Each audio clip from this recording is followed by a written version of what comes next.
Whittling wood, a knife-sharp graze, shaping a muzzle of vulpine face.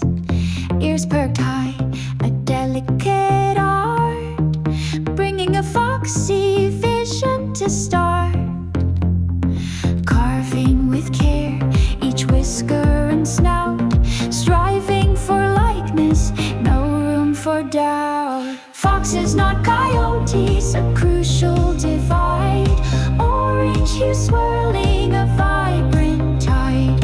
With every cut, closer they seem. The most beautiful foxes a carver's dream.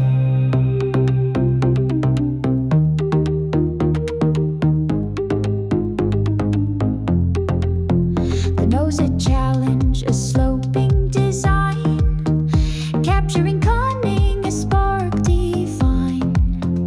Eyes take shape, a glimmering gleam, reflecting the wild, a vibrant beam. Each stroke precise, a delicate dance, transforming the wood, a graceful trance. Foxes, not coyotes, a crucial divide. They're starting to look like foxes. Still kind of look like coyotes, but if I paint them orange, they'll be foxes. Confident